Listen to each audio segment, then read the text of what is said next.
Ang balita ko, may warrant daw ako pag... Hindi, totoo.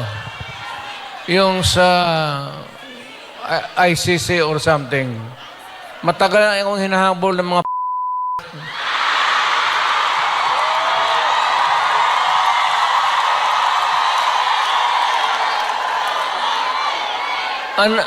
ano man ang kasalanan ko,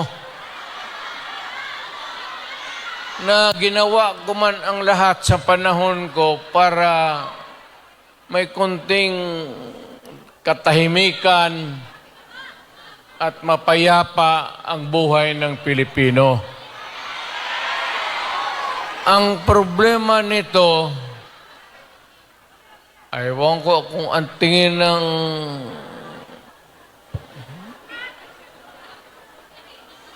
ako'y raw yung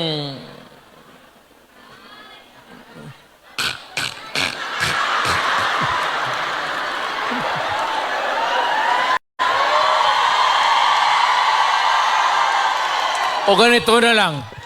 Ito ganito na lang.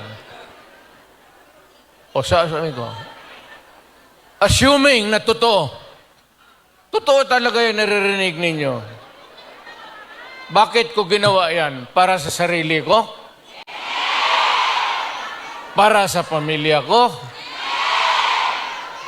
Para sa inyo at ang inyong mga anak sa ating bayan. Kaya ako man